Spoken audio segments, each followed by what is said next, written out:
ala kulli niyatin sholihah wa ala ma nawaw bihi salafun sholihun. Ajarakumullah al-Fatihah. Bismillahirrahmanirrahim. Alhamdulillahirabbil alamin arrahmanir rahim maliki yaumiddin. Iyyaka na'budu wa iyyaka nasta'in ihdinas siratal mustaqim siratal ladzina an'amta 'alaihim ghairil maghdubi 'alaihim waladdallin. Amin. Alhamdulillah. Alhamdulillahirabbil alamin ilahil ma'bud.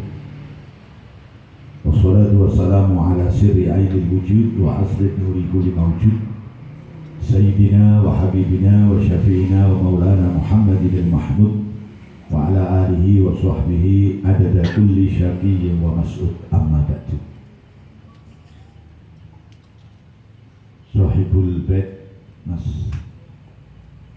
Arif Rubai yang saya cintai sekeluarga, Sahibul Hajat.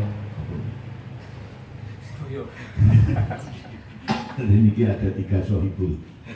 Ada Sahibul bait, ada Sahibul Hajat, ada Sahibul Hikayat. Sahibul bait Mas Arif, Sahibul Hajat. Apa istilah ini? Keluarga besar apa? Anak muda NU. Apa?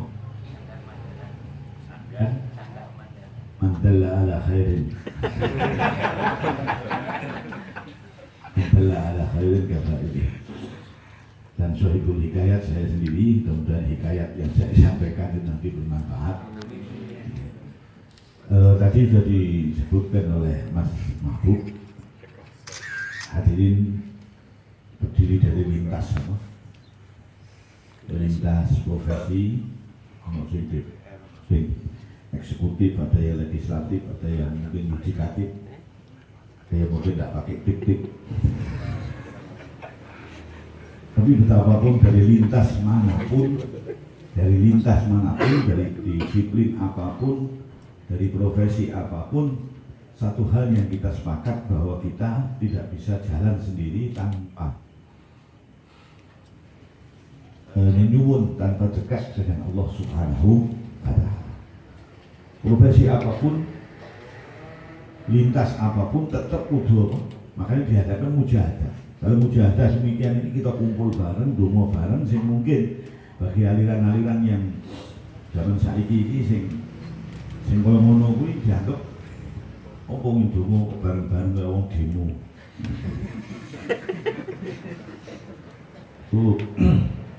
Aliran salah pikiran itu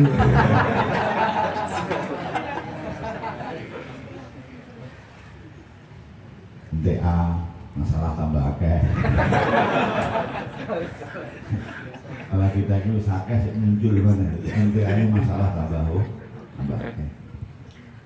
Itu nggak cocok kalian kumpul-kumpul bareng. Padahal dalam kumpul bareng begini itu hikmahnya besar. Di antara hikmahnya apa? Saya mendengar ada satu hasil riset yang dilakukan oleh beberapa ahli. Kenapa kok Kanjeng Nabi itu sangat menganjurkan sholat jamaah, sangat menganjurkan silaturahmi. Yang silaturahmi itu notabene di situ ada kumpul. Dan kemudian oleh para masyayikh kita, para sesepuh kita,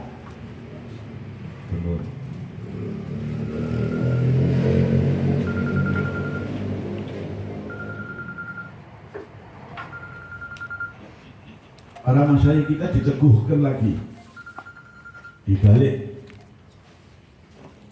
dalil yadullahi ma'al jamaah. Rahmat Allah, berkah Allah akan diberikan lebih banyak kepada orang-orang yang mau kumpul-kumpul bareng-bareng. Diteguhkan lagi selamanan kumpul bareng-bareng, nanti manakiban, nanti mauludan, nanti tahlilan, itu semua notabene adalah apa? Kumpul bareng. Ada apa? Kok sampai sedemikian apa? Sedemikian hebatnya orang dianjurkan oleh Kanjeng Nabi untuk kumpul-kumpul, dan para masyayikh itu meneguhkan untuk apa? Kita kumpul-kumpul kayak begitu. Itu ternyata di situ hasil penelitian itu menyatakan setiap manusia ini apa? Kayak lingkaran apa? Mobilnya dolanan hula hoop itu. Ya kalau kita main apa? Hula hoop itu melingkari setiap manusia.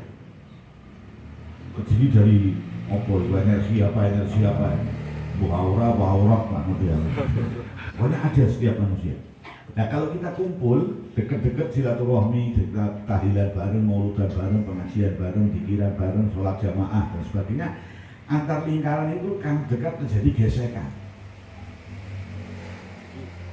Mas Mahbub punya Mas Mahbub sama saya gesek. Tadi kalau saya salaman sama jenengan sama punya saya apa? Gesekan. Dan dengan gesekan itu apa akibatnya? Menghilangkan, mengobati hal-hal yang nggak baik di dalam hati kita. Perasaan jengkel, perasaan dendam, perasaan apa?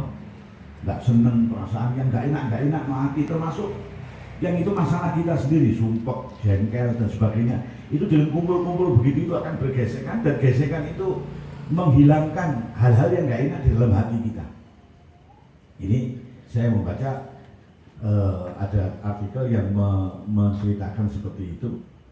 Lalu saya gagas, kok si upomo ini nggak benar. Saya mencoba mencari bukti. Kok wong biyen dia menganjurkan kayak begitu, dan wong biyen yang nglakoni sholat jamaah, sregep, silaturahmi ini sregep. Pengajian bareng-bareng ini hampir nggak pernah tinggal, salapanan, apalagi itu diperhatikan betul untuk ngerawuhi acara itu. Dan ternyata orang-orang dulu itu sehat-sehat, baik secara fisik maupun secara apa? Psikis. Bukan tidak mungkin itu juga dari berkahnya kumpul-kumpul bareng itu seperti itu terjadi gesekan-gesekan seperti hasil penelitian itu, perasaannya nggak enak di dalam hatinya, dalam dirinya itu hilang. Jadi manusia yang sehat zahir batin. Nah kita bandingkan dengan wong-wong saiki. Ini observasi aja bukan penelitian. Orang sekarang kok sidik-sidik blok. Kalau mati separuh, mati telung rapat. Ya. Hidupnya jadi nggak tenang dan sebagainya. Oh, padahal orang dulu sregep sholat jamaah. Sing wong saiki arang-arang apa? Sholat jamaah. Lebih mementingkan apa? Dihormat dengan keluarganya masing-masing. Wong dulu sregep silaturahmi. Sekarang silaturahmi sudah diganti dengan WhatsApp, dengan apa? SMS dan sebagainya. Ya. Digagas-gagas itu kok koyo persis. Ya. Artinya hasil penelitian itu nggak jauh-jauh dari apa?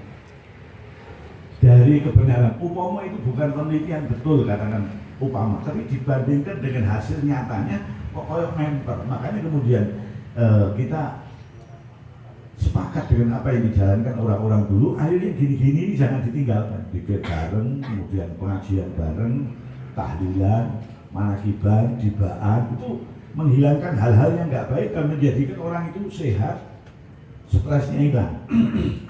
Bukti yang konkret untuk mendukung hasil penelitian tadi, meskipun mungkin nggak penelitian benar, mungkin kita nggak tahu, tapi bukti konkret nyata nih. Kalau kita pas sumpek di rumah, rasanya kok enak sumpek, mesti metu boleh apa?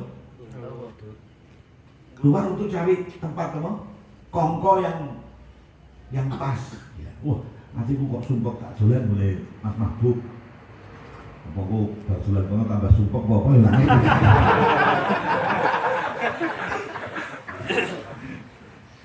Saya kok perasaan nggak enak di rumah, saya tak apa. Nah kesana, gua ngomong baru ngomong sebentar sudah lain, cair itu apa?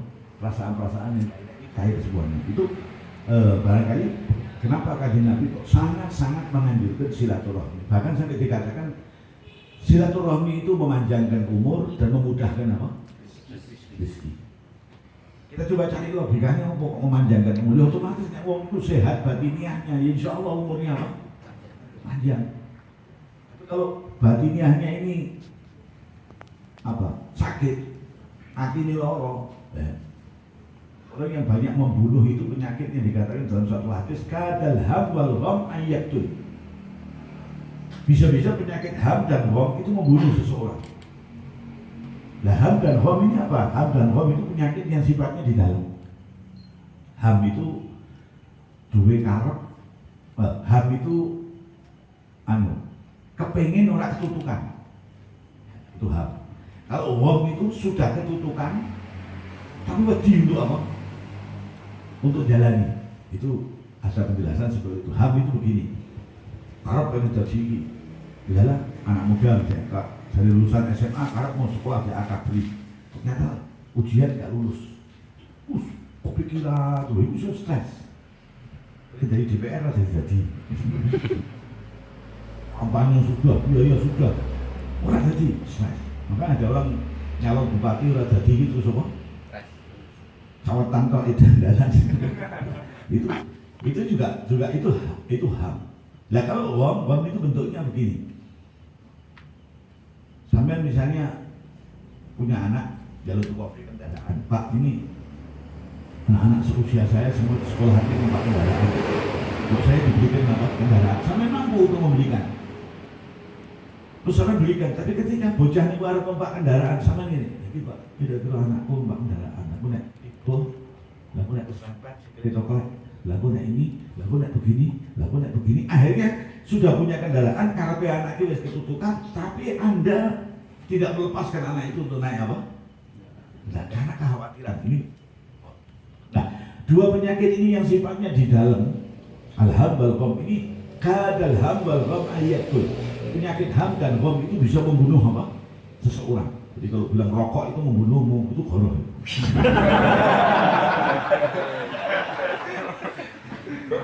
Rokok itu tidak membunuhmu, yang membunuhmu itu ham dan gham. Ini hadis kadal ham wal gham ayatul. Malah nek pengen rokok gak ketutupan bisa kena gham.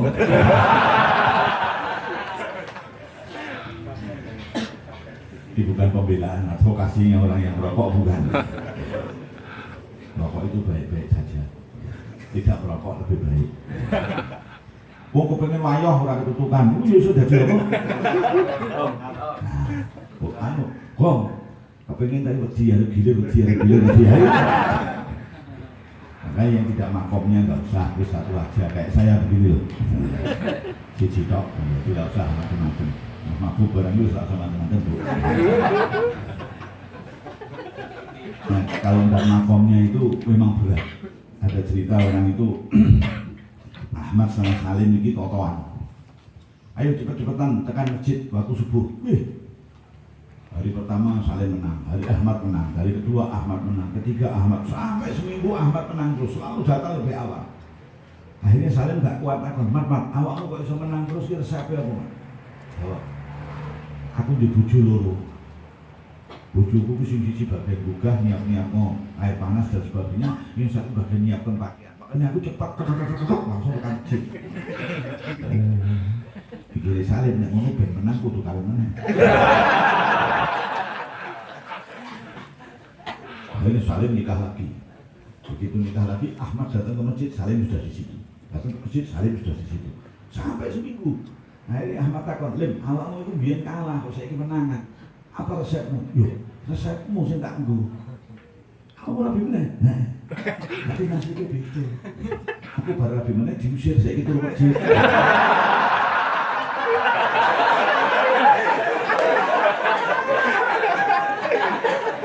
Sebenarnya kok subuh, zuhur sampai nikah enak kan? Banyak yang nggak makomnya jangan deh, siji wae tenang, alhamdulillah. Amin Allahumma, amin Allahumma, amin Allahumma. Sing amine banter sing wedok-wedok. Para hadirin yang Allah, kadal ham wal gham ayatul. Yang banyak menjadi sebab kematian itu justru penyakit sopon jeru. Nah dengan kita berkumpul-kumpul, kita silaturahmi, kita pengajian selapangan, kita sholat jamaah, kita istighosah bareng, kita tahlilan, jibaan, manakiban dan sebagainya, di situ akan apa? Cair berbagai hal yang gak enak di dalam hati kita. Otomatis secara secara gampang kita katakan berkah kita kumpul-kumpul silaturahmi, ngaji, dzikiran, mujahadah dan sebagainya itu akan membuat batiniah kita sehat dan insya Allah juga membawa dampak lahiriah kita, fisiknya juga apa? Sehat. Karena itu sing kados ngeten jangan apa sampai kita hilangkan. Nggak tahu kemarin tuh sempat berjalan berapa kali terus kok kosong itu hilang apa? Wayai semedi. Sholat semuanya. Ya. Nah itu kita apa? Kita utamanya karena kumpulan ini kumpulan yang baik. Mau dikir, mau manakib, mauludan, kemudian sholat jamaah, silaturahmi itu semua sifat-sifat kumpulan yang baik. Akan lain halnya kalau itu kumpulan yang nggak baik, barangkali dampaknya lain. Ya. Kalau kumpulan yang nggak baik ya, kalau ini yang baik itu mencairkan berbagai hal yang nggak baik di dalam batiniah kita. Kalau kumpulan yang nggak baik mungkin meneguhkan hal-hal yang yang nggak baik itu jadi malah gak karu-karuan. Karena itu kumpul-kumpul yang baik, ngaji, zikir bareng, mujahadah bareng, mauludan dan istighosah dan sebagainya. Ayo terus kita langgengkan dan khusus kita buat agenda dalam hidup kita. Atau sampai ini hanya satu bobong kober kita buat agenda. Saya harus ini setiap bulan harus begini ya, kumpul mujahadah ini atau manakiban di sini atau sowan kiai ini untuk mencairkan hal-hal yang nggak enak di dalam pikir kita dan di dalam hati kita supaya sehat secara rohaninya dan sehat secara jasmaninya. Karena doa yang kita ucapkan, kadang-kadang doa itu nun sewu, ono 10.000, 20.000 wirid yang harus kita baca. Itu sesungguhnya di samping ada nilai dalam nilai di dalam jumlah itu 313 itu jumlah ahli Badar, 313 itu jumlahnya para nabiullah, 313 itu jumlahnya tentara Talut yang mengalahkan Jalut. Ceritanya tentara Talut itu jumlahnya ribuan, tapi ketika berangkat perang mau menuju ke kekuatannya Jalut lewat satu sungai wis nolak kabeh. Minta izin di sini oleh Allah untuk boleh minum illa man iftarafa ghurfatan biyadi. Boleh minum tapi musak cowokan ini, ya situ aja yang diminum. Rupanya yang minum sesuai dengan petunjuk Allah itu hanya 313 orang. Sing liyane ribuan ngomong akhirnya ra kuat kelompok. Ini ada yang kemudian menginterpretasikan, makanya dunia ini yang ngono. Sekedarnya aja untuk kita syarat cukup urip kakean malah kuat lepok akhirnya sholat berjuang. Nah itu ada yang menafsirkan seperti itu. Nah 313 jumlah wiridan ada maknanya, ada 313. Ada yang misalnya kayak dengan tadi baca Wak Tasimu ya, Laqad ja'akum pokoknya LA berarti Laqad ja'akum sama ayat kursi LA ini Laqad ja'akum sama ayat kursi. Baca Laqad ja'akum sekian ribu, baca ini sekian ribu, baca ini sekian, itu juga di samping jumlah itu angka itu ada artinya, jumlah itu juga ada artinya. Dengan jumlah ribuan ini mau lakoni tenanan, berarti karepmu itu betul-betul kuat. Nek wong sing karep ora kuat, mungkin 2.000 lah ngono apa sing penting kan maca. Sebenarnya kan kita sudah baca, kenapa pakai jumlah seperti itu? Tapi dengan ditentukan jumlah sekian ribu, ini juga azab. Keinginan kita betul-betul kuat. Nah, keinginan yang kuat ini yang akan membuat aqrabul ijabah. Karena keinginannya begitu kuat. Makanya dikatakan innallaha yuhibbul mulihina fi du'a. Gusti Allah niku remen kalau ada orang berdoa ini kalau maksa. Ya, berdoanya kayak orang maksa. Jadi jangan diartikan begini, nek maksa berarti kabulke, Pak.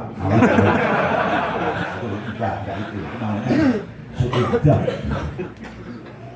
Maksudnya itu begini, gambarannya kalau seperti jenengan punya anak kecil umur kira-kira 6 tahun, 7 tahun minta sepeda. Itu anak kecil itu kalau sudah minta ngoyok. Abai tani turu atau ibunya tani bangun tidur, Bu, sepeda Bu. Ya kosek. Kamar mandi dicintani nang arep lawan-lawanan. Metu Bu, sepeda. Ya, ibu ini ganti kok kemudian ada tamu, ibunya nemuin tamu, ngorong meneh tidur di pangkuannya. Bu, sepeda Bu. Terus setiap kesempatan ini akan minta apa? Sepeda. Sampai ketutupan.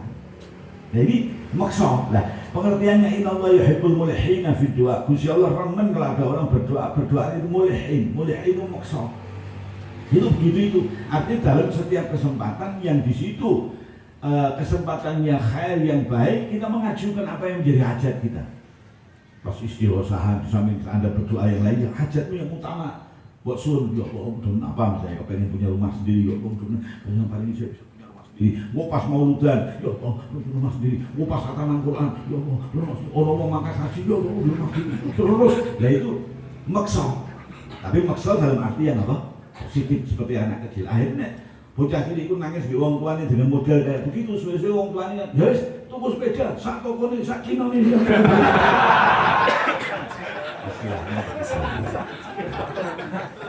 Berdoanya itu dalam berbagai kesempatan kita mengajukan doa itu mulih dan itu menunjukkan kesungguhan. Cuma nek ora temenanan, ya wong ngene tak sepisan ya wis ya Allah nyuwun sehat. Mila paring omah. Ayo nek waliullah donga begitu ya apa? Ya mandi ya nek awak-awakan ini ya harus yuhibbul mulihina fi doa itu tadi. Ya, saya kira itu yang mudah-mudahan nanti bisa jadi apa? Diskusi yang berkembang di forum ini dan saya harap forum ini tidak mandek kayak kemarin itu berdirinya hampir lama itu. Apa menghormati pilgub, apa menghormati dan ini terus berkembang dan setiap malam apa? Sabtu, malam Rabu apa? Siap malam Rabu? Apa malam Rabu apa itu?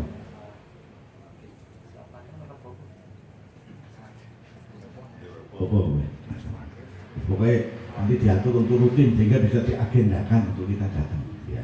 Saya kira itu. Wallahu muwaffiq ila aqwamit thoriq. Assalamualaikum warahmatullahi wabarakatuh. Sepindah kula ngaturaken matur sembah nuwun atas kesempatan wekdalipun. Tapi niki kula mboten badhe tanggep. Tapi berhubung paring kesempatan jadi kula menyampaikan kula nyuwun barokah doanipun kangge kula lan kalih rencang-rencang pengurus cabang supados saged memban amanah kalih sae kalih saged memperjuangkan hal-hal sing ingkang sekiranya perlu diperjuangkan kalih kula kalih rencang-rencang nyuwun barokah doanipun. Nggih cekap semanten. Assalamualaikum warahmatullahi wabarakatuh. Diterima dengan kaulah hormati anda jalan sedaya senior. Nggih, tamat napa nggih. Nggih anu terkait niki himmatul aliyah kalih tulul amal niku kagem bentenaken.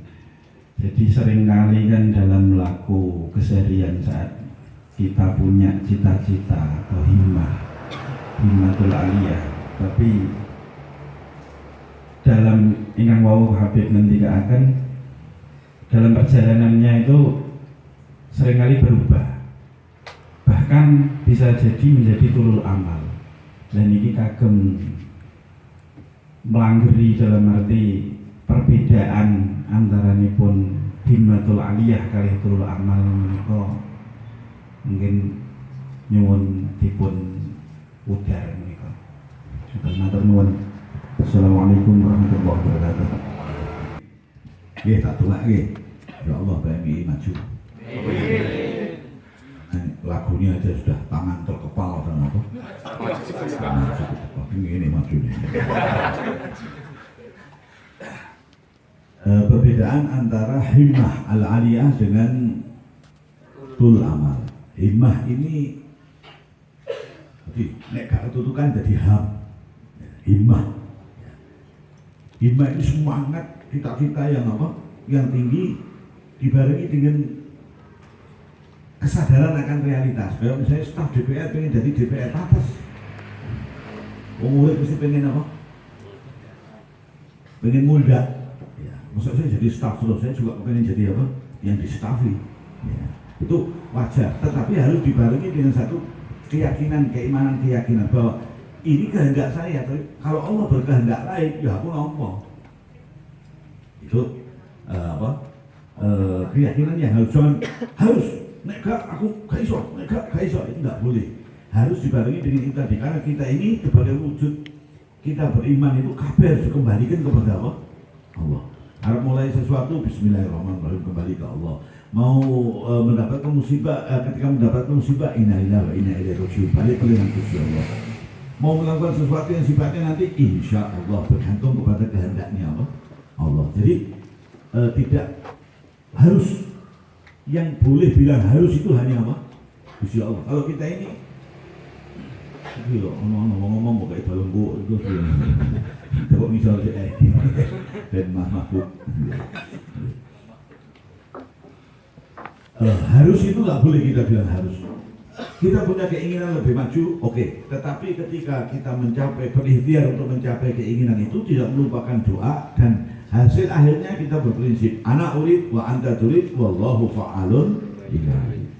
Saya berkeinginan, Allah juga boleh punya keinginan, tetapi ketika dua keinginan ini bertemu, bisa bertemu bareng keinginanmu dengan kersane Allah, pas, itu namanya taufik. Bisa keinginanmu tidak ketutukan, keinginan Allah yang berjalan. Wallahu iya sya' yakun wa illam yasha' lam yakun. Ini harus ada keimanan dan keyakinan yang kuat. Sehingga kalau ada seperti itu, walaupun cita-cita itu gagal, kau apa? Di balik ini ada hikmah. Nah itu orang mukmin, tenang jiwanya. Jiwanya jadi adem, tenang itu juga. Kayak tadi saya sebutkan, gak ketutukan, akhirnya jadi batak, jadi apa?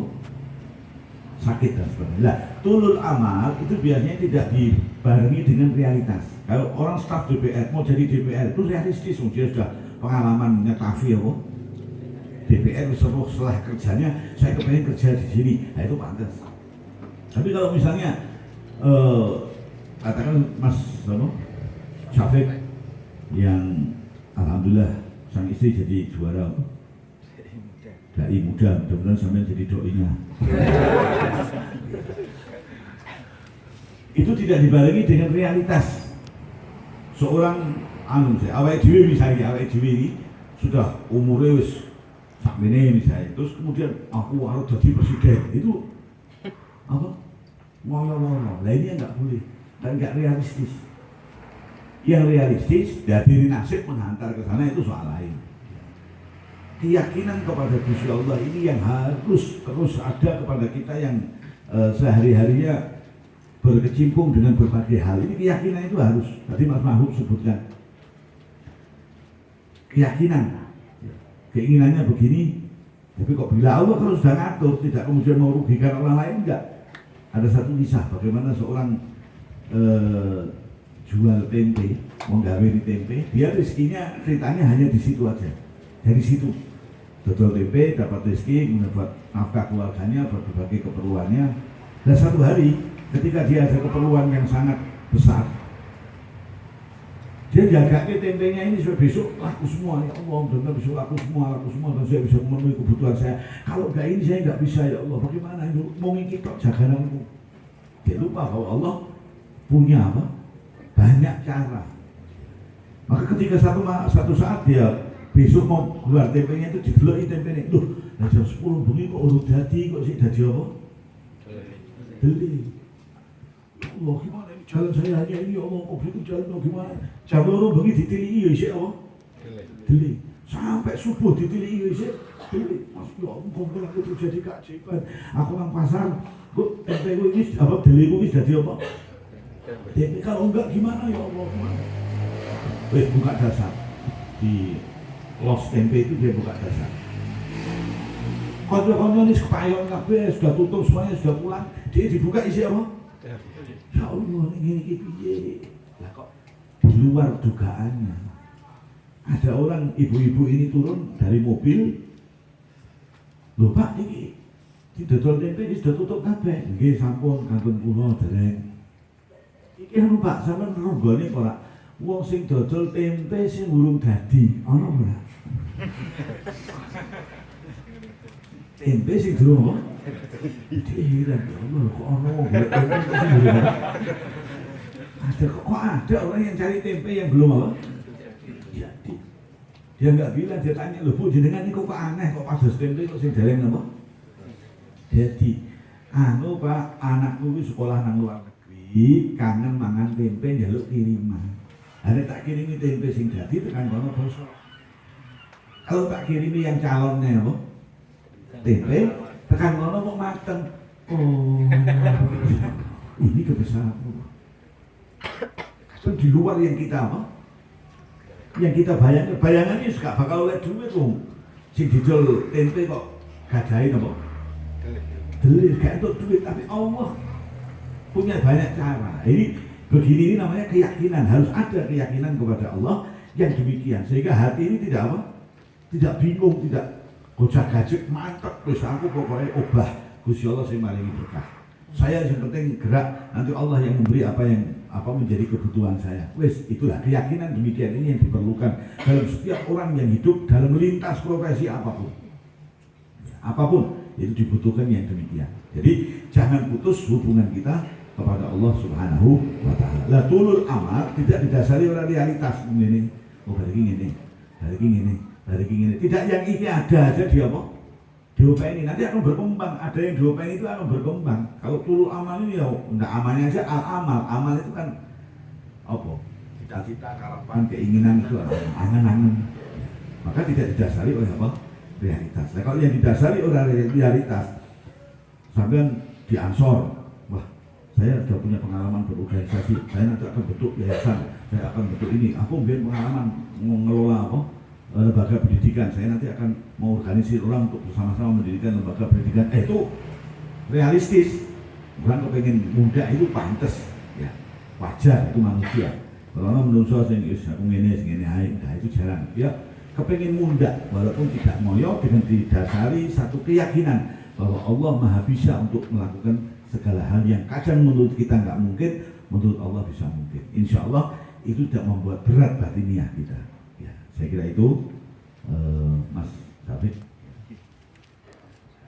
Sebelumnya Assalamualaikum warahmatullahi wabarakatuh. Nama saya Alwi. Saya kebetulan di Ibnu PAC Tembalang.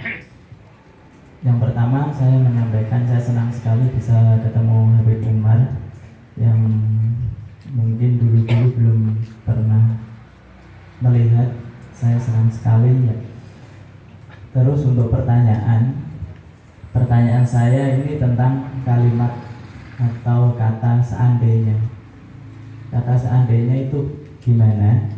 Karena saya juga berpikir tentang seandainya saya lulus D1, saya pengen melanjutin di Unwahas, tapi karena waktu itu ditawari oleh pimpinan, kalau kamu nanti kuliah sekarang saya kuliahnya bisnis, nanti akan dibantu untuk keuangan, dan akhirnya saya masuknya bisnis jurusan manajemen.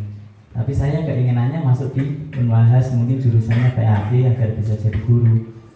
Terus sekarang saya berpikir, seandainya dulu saya di Unwahas, mungkin sekarang saya sudah jadi guru. Tapi sekarang saya masuk di manajemen, saya belum bisa jadi guru, seperti itu. Bagaimana seterusnya saya, apakah saya harus melanjutkan kuliah lagi ataukah seperti apa? Pak Habib, terima kasih untuk pertanyaannya. Ada riwayat doa ibu itu lebih ya Jamrani dari Salatiga berkaitan doa itu ada riwayat doa ibu itu lebih hebat dari doa bapak. Terus istri ini nggak begitu sering doa, bisa nggak seorang bapak itu nanti atau bagaimana caranya biar doanya itu seperti doanya ibu pada anaknya? Terima kasih, Bu. Mas Alwi, seandainya itu nggak boleh. Coba kalau sudah sesuatu kejadian, ya sudah itu takdirmu, jangan apa? Misalnya metu sekolah terus tiba-tiba kendaraannya bocor terus apa istilahnya jatuh. Wah coba aku metu mau kan orang nggak jatuh. Terus begini lagi coba itu fala'ala itu tidak boleh. Ya, tapi kalau dalam hal kasusnya dengan ini tidak begitu. Maka kalau dengan karena ini kan dengan pengennya kuliah di Unwahas, tidak taunya kuliahnya udah apa? Bisnis. Ini kan tidak bisa ada istilah coba nggak bisa. Sampai kuliah lagi di Unwahas setelah bekerja kan bisa juga kan di apa? Bisnis ya. Setelah tinggi bisnis ini sampai lulus kerja kemudian kuliah lagi di Unwahas, tidak ada masalah. Ya nggak boleh itu kalau sesuatu sudah terjadi dan itu nggak enak terus sampai coba itu nggak boleh. Paham maksud saya? Anak ketika dijak kemudian anak dijak renang, ketika dijak renang kemudian ternyata di tempat pulang itu ada kekacauan sehingga anak itu sampai lorong berat kekacauan itu, wah coba orang tak renang kan apa orang ini tidak boleh. Tapi kalau dalam kasus ini kan tidak, sampai masih bisa, masih ada kesempatan mau kuliah lagi di Unwahas ya bisa, mau melanjutkan karir dengan di bisnis sesuai dengan disiplin ilmu ya bisa. Tak kira kok enak bisnis di bangsa dan saya kira itu artinya bukan coba dalam arti gelani gelani sesuatu yang sudah terjadi, bukan. Berarti masih ada kesempatan untuk bisa. Maka dua-dua dengan kuliah ya setelah bekerja bisa, saat ini misalnya sampai mampu ya bisa. Tidak ada istilah coba di situ. Ya, paham ya? Ya. Yang kedua mengenai doa ibu yang ada nasnya itu doa walidain. Doa walidain. Walidain ini kedua orang tua. Ibu itu kalau nggak dipanitiani oleh bapaknya ya tidak bisa. Kebetulan bapaknya panitia, ibunya pelaksana gitu. Jadi ada steering komite, ada apa? Ada organizing komite, lah ibunya ini yang mengandung ya. Nah memang ikatan psikologis anak dengan ibu kalau dengan bapak itu beda. Karena ibu ini ngandut sampai 9 bulan, digonang dinding. Ikatan psikologisnya itu beda. Makanya anak pada umumnya meskipun tidak bisa dibilang 100% mutlak, pada umumnya itu akan cenderung lebih dekat ke ibu pada umumnya. Maka bukan doa bapak, kalau doa bapak dan doa ibu itu mandi dengan ibu, enggak, dua-duanya. Orang tua itu enggak boleh dibuat sembarangan. Nah ketika satu orang ketemu Sayyidina Umar bin Khattab, dia bilang, Sayyidina Umar, saya ini dulu kecil disuapi oleh ibu saya, dibikin pakaian oleh ayah saya, dimandiin, diganteni pakaian, ngising, dijowoi dan sebagainya. Nah sekarang orang tua saya dua-dua juga begitu. Saya nyuapi, saya gantiin pakaian, untuk makanan saya yang berikan. Akhirnya apa yang mereka kerjakan ketika saya masih kecil, saya mencoba membalas. Betul ya? Nah, apakah itu saya sudah membalas jasanya orang tua? Dijawab oleh Sayyidina Umar, belum. Kalau toh balasan itu 100%, kau 50% aja dulu. Kenapa? Karena ada hal yang kau nggak bisa balas dari orang tua. Dia dulangi kamu, sekarang orang tua kau dulangi, anggaplah itu sudah berbalas. Dulu kau nggak digantiin pakaian, sekarang orang tuamu sepuh nggak bisa ganti sendiri, kau berbakti gantiin pakaian, anggaplah itu sudah terbalas. Kau dulu dimandikan, sekarang orang tuamu sepuh nggak bisa mandi sendiri, kau mandiin, anggaplah itu sudah terbalas. Tapi ada yang nggak bisa terbalas selamanya. Apa itu? Ketika dulu kau sakit, ayahmu, ibumu nangis supaya kau sembuh. Di rumah kau tenangan, ya. Nangis supaya kau sembuh. Jadi sekarang ini kau rumah wong tuamu loro, kowe mesti mikir, ya Allah ora mati-mati to ya. Aku sibuk ya karuan urusanku terganggu kabeh. Itu yang enggak terbalas di antaranya di itu. Maka dikatakan doa walidain, doanya kedua orang tua itu sebagaimana doanya Nabi kepada apa? Umatnya. Lah doanya Nabi kepada umat itu mandi. Mandi ini udah karu-karuan. Nabi kalau sudah berdoa untuk umatnya langsung diijabahi oleh Gusti Allah. Nabi Nuh berdoa Rabbana ftah bainana wa baina qaumina, langsung ijabah buat kapal. Nah, itu doanya Nabi kepada umat. Nah, kedudukan doanya kedua orang tua kepada apa? Kepada anaknya ini sebagaimana doanya Nabi kepada apa? Umatnya. Jadi yang ada nasnya itu kedua orang tua, bukan khusus apa? Ibu. Tetapi dalam hadis ada dikatakan kita seyukyanya lebih menempatkan ibu itu di apa? Di posisi yang tiga tadi itu, umuka. Siapa yang harus saya buktiin ya Rasulullah, yang harus saya perbaiki hubungan? Ibumu. Itu kalau bapak sing ya nah ngomong ke anaknya piro, ibumu piro, telu toh. Ibumu. Baru pakmu, pak siji, ibu piro.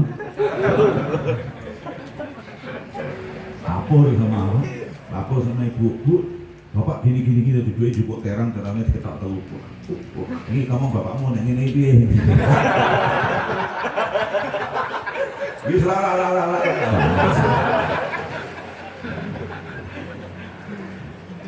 Artinya itu penekanan bahwa memang ikatan batinnya anak dengan ibu ini jauh lebih apa? Karena di samping mengandung, ibu itu juga madrasah pertama anak. Guru pertama anak ini apa? Ibu. Maka ikatan batiniahnya sangat-sangat apa? Sangat-sangat kuat sekali. Sampai ada cerita, nggak tahu ini kejadian bener apa enggak. Anaknya itu loro, gagal ginjal. Ketika ibunya sakit, dia rumah tapi nggak pati tenangan. Jadi ketika dia sakit, ibunya nilai bendino. Lo bunga, lo nilai lo apa kebutuhannya diselesaikan nggak tahu. Berapa hari kemudian setelah dia sembuh, dia mendapatkan kesembuhan karena ada yang donor apa? Ginjal. Dia mendapatkan kesembuhan. Dia marani ibunya, ternyata ibunya sudah almarhum. Lalu tinggalin surat, alhamdulillah nak, kalau kau bisa sehat dan kau bisa kembali apa? Kami urip meneh, kerja meneh, jadi baik meneh.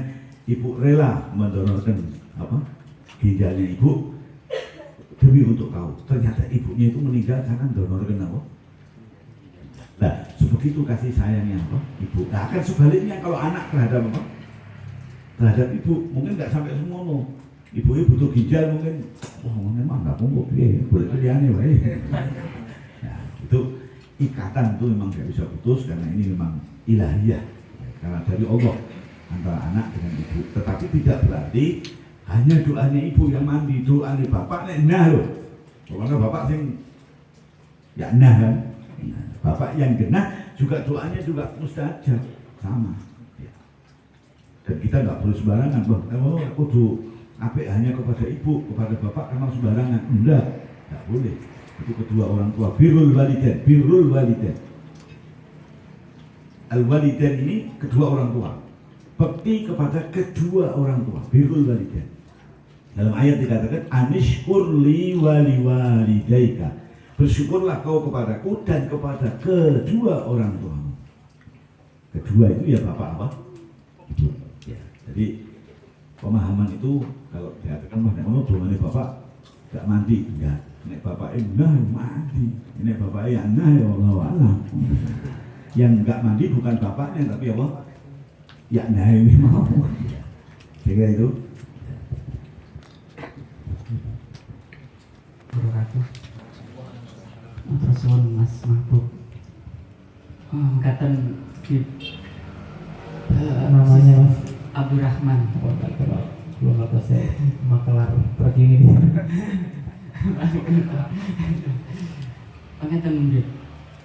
Ten organisasi rentang-rentang mahasiswa di Indonesia terutama niki sudah memang terkooptasi menjadi dunia pendidikan yang konvensional maupun juga yang agama. Sedangkan kebutuhan pengetahuan itu ada 3, pengetahuan intelektual, pengetahuan emosional, sama pengetahuan spiritual. Sedangkan komponen-komponen untuk menyongsong negara ini sebenarnya dibutuhkan ketiga-tiganya. Nah, sebagai kader PMII, kadang kader PMII pinter di emosional, akhlaknya sae, tapi kadang pengetahuannya tidak bagus. Kadang spiritual ini dari sae, tapi kadang emosionalnya juga kurang bagus, pengetahuannya juga kurang bagus. Niki nyuwun kiat-kiate supados kader-kader PMI, kader-kader IPNU niku saged tiga-tiganipun nggih orangnya pinter, emosional akhlaknya nggih sae, kemudian ibadah wiridane nggih kenceng. Kiat-kiate dos pundi ngoten nggih. Terus sing kaping kalih niki masalah sababiyah. Sababiyah sing kados pundi supados kader-kader niku saged enten jarak. Memang sababiyah itu hanya sampai tidak harus melebihi makom-makom sanesipun. Misalkan pengen jadi DPR nih, mungkin sababiyah nopo cekap ngurusi masalah kepartean. Misalkan pengen jadi dosen ya cukup akademik mawon, nopo sababiyah pun itu enten sabab-sabab yang lain. Karena rata-rata ditindih tasih makom sababiyah ngoten. Wonten matur suwun. Assalamualaikum warahmatullahi wabarakatuh.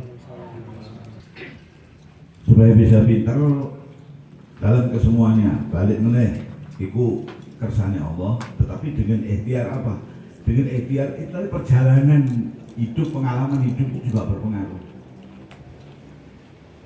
Pengalaman hidup juga berpengaruh. Jadi pergaulan kita, lingkungan apa? Keluarga, lingkungan, pengalaman baik pengalaman batiniah maupun pengalaman lahiriah, membaca kita banyak membaca, banyak kumpul ke orang-orang yang apa? Yang lebih pintar, yang lebih arif, mendengar cerita-cerita mereka, itu juga membentuk apa? Membentuk kepribadian. Makanya orang mengatakan supaya kita banyak membaca cerita-cerita para wali, cerita-cerita para solihin, cerita-cerita para orang-orang yang diberi kelebihan oleh Allah. Kenapa? Karena dari perjalanan cerita mereka itu bisa menyentuh hati kita. Kadang-kadang halnya yang kita pikirkan ini gak mono, tiba ini kita, Masya Allah, itu menambah pengalaman kita.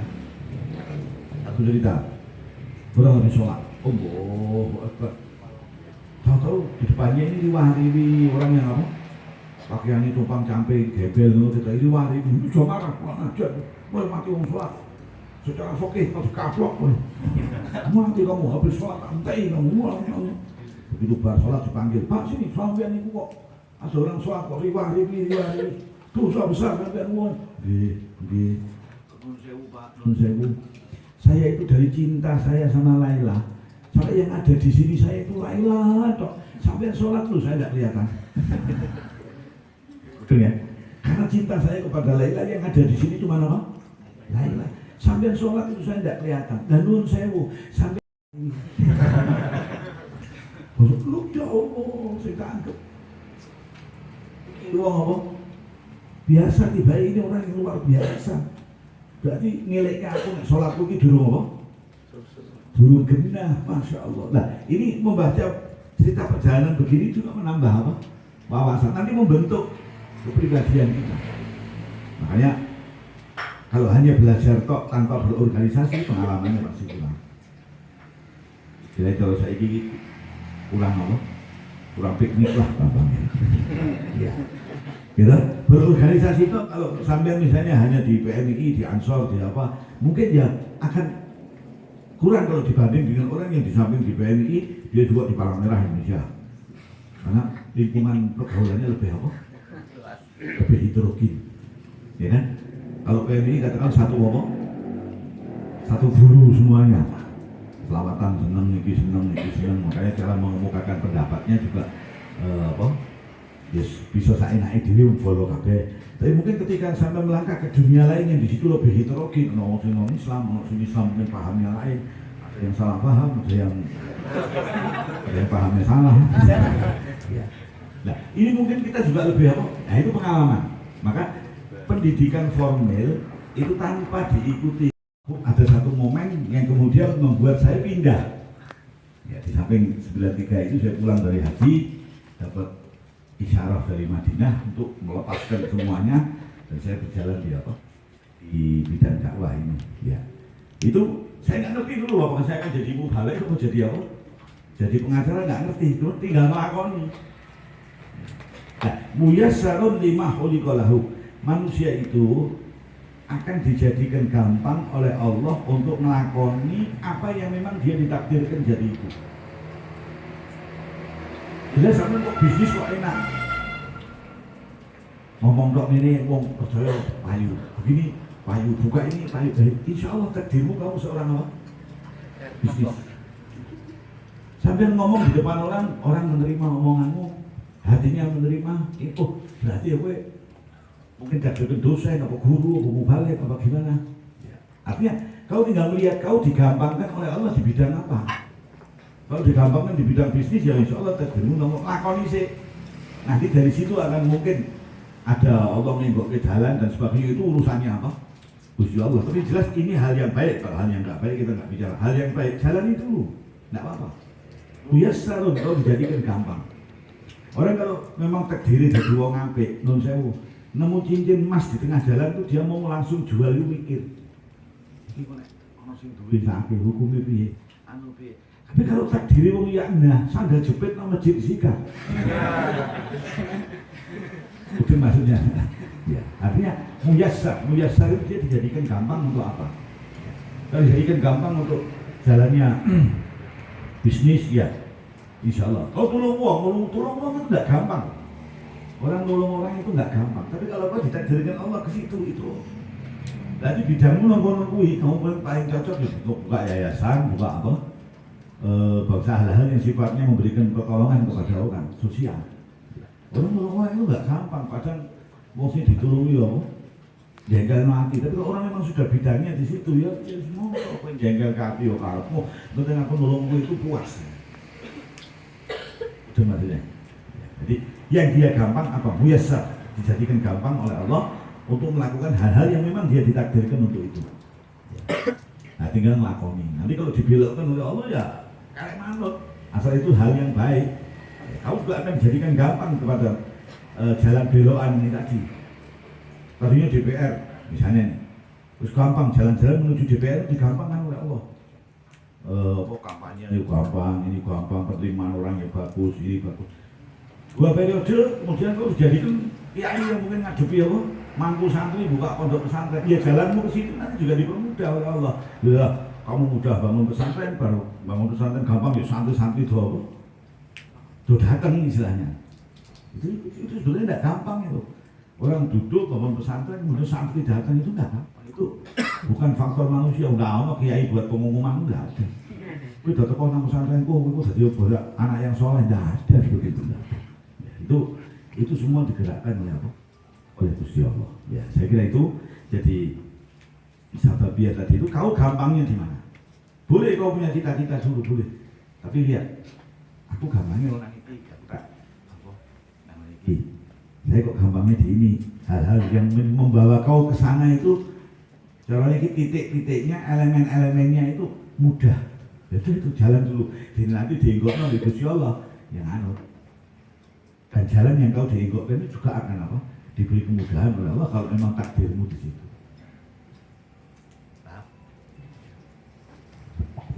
Mas Zum saya kendali tadi tentang antara niat dan riya penyakit hati. Biasanya anak-anak muda itu, apalagi anak PMI itu misalnya sholat ya, sholat jamaah itu niat kita baik untuk sholat jamaah, tapi karena ada si Laila itu terkadang menjadi niatnya berubah gitu. Istilahnya karena Laila bukan karena Allah. Terus ada lagi yang karena anaknya dosen misalnya begitu, atau yang lainnya. Terus kalau pengantin baru ya kalau di rumahnya mertua gadok sama mertua gitu. Lah ini apakah riya ini menjadi bagus apabila dia betul-betul berjamaah? Terus yang kedua, bagaimana caranya agar riya ini tidak begitu mendampingkan antara niat kita yang baik tadi, bagaimana cara melolanya begitu. Terus yang ketiga, cewek itu jamaah di masjid itu kalau si Laila tadi itu apakah bagus apa tidak? Misalnya karena memancing rasa-rasa hawa itu pada yang laki-laki itu, apa lebih baik di rumah atau di kos misalnya secara bersama. Terima kasih Matur suwun. Sampai bilang anak-anak PMI biasanya itu padahal itu urusan niat itu jero lho sampean kok roh. Jangan-jangan refleksi diri.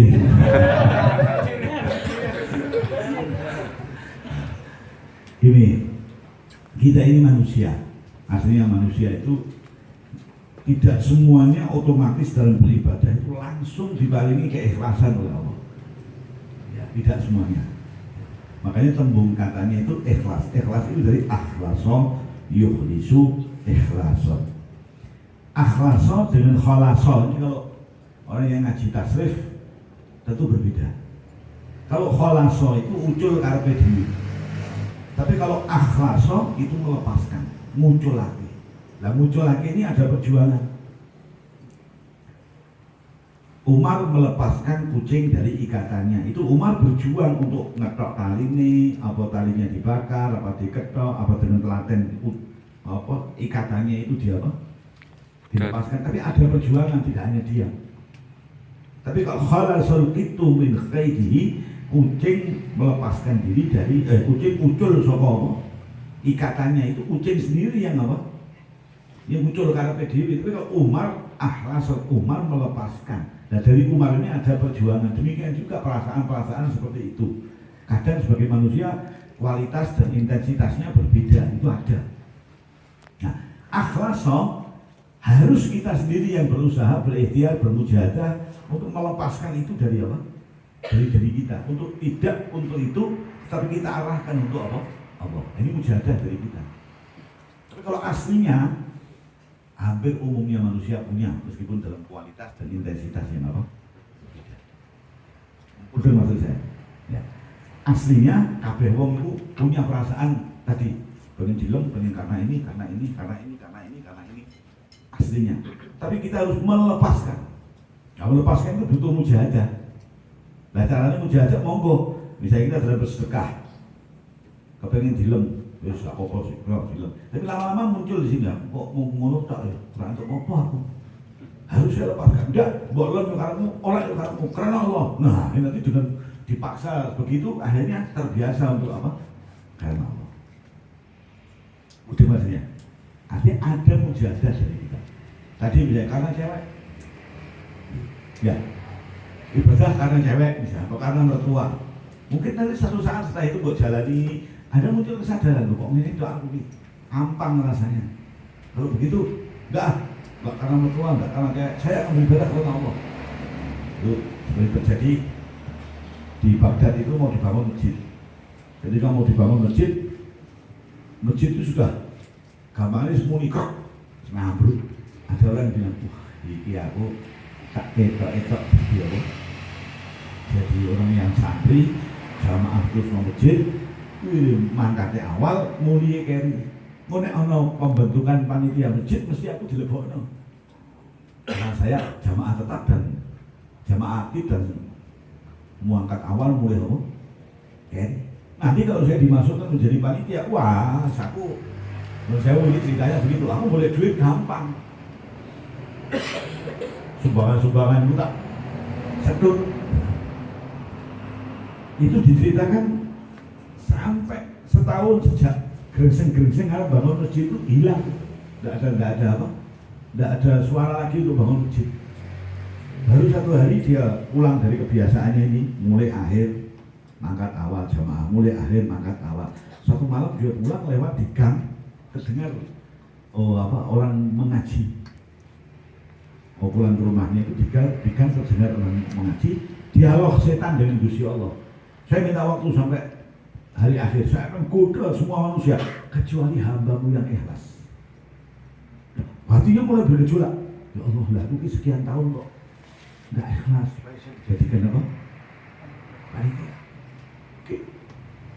Setan itu angkat tangan kepada hambanya Allah yang apa? Yang ikhlas. Masya Allah. Landaninya kalau saya itu ikhlas dari dulu, ya Allah, wis mulai sesuk aku ora karena panitia, ora karena itu, ora betul-betul karena Allah. Saya akan ibadah karena Allah. Mangkat awal juga karena Allah, melu jamaah juga karena Allah, mulai akhir juga karena Allah. Wis tekad. Ceritanya ketika dia sudah bertekad kayak begitu, ba'da sholat subuh dia masih wiridan dan kayak biasanya mulai keri. Ini belakang sudah geger. Panitia harus segera dibentuk ini anu. Dan biasanya nggak ada yang pantas jadi panitia kecuali apa? Orang itu jadi ketua panitia itu jamaah aktif. Sejak kita lihat mesti dia mangkatnya awal mulai keri bersem sampai ketika beliau wiridan ditepuk.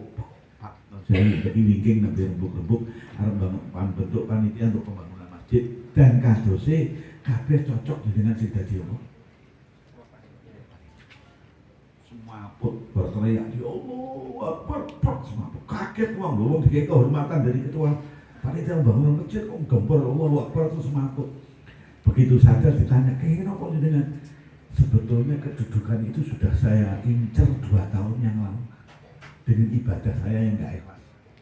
Tapi baru 2 rakaat saya ikhlas, apa yang saya inginkan sudah diijabahi oleh Allah. Nah, ini gambarannya wong. Jadi ada itu, bukan tidak ada.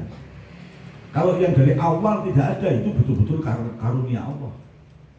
Kalau Anda diparingi sedekah dengan ikhlas ini dengan dari awal orang perlu mujahadah, bersyukur, itu karunia Allah.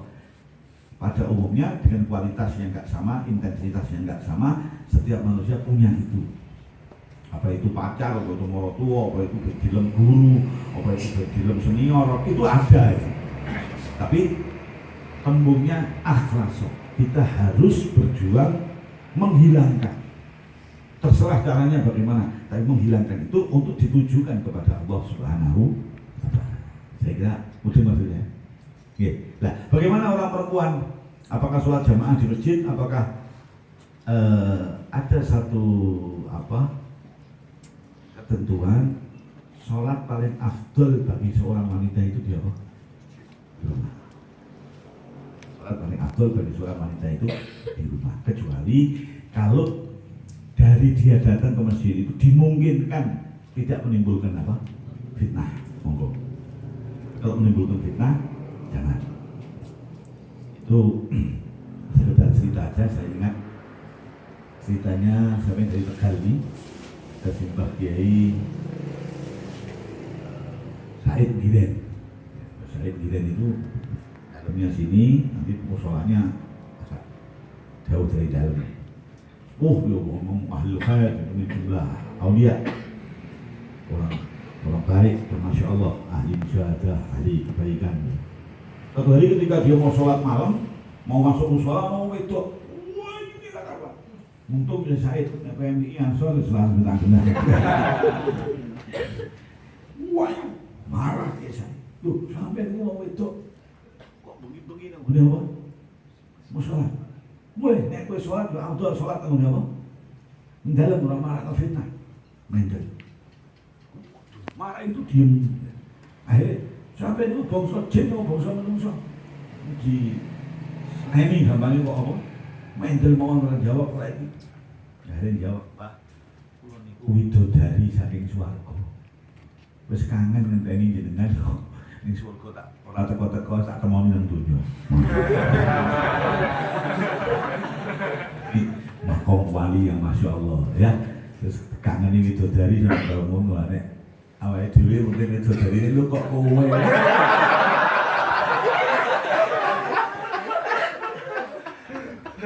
Sampai seperti itu dari solehnya, dari sampai widodari wae apa? Kangen. Kira itu sekedar cerita aja.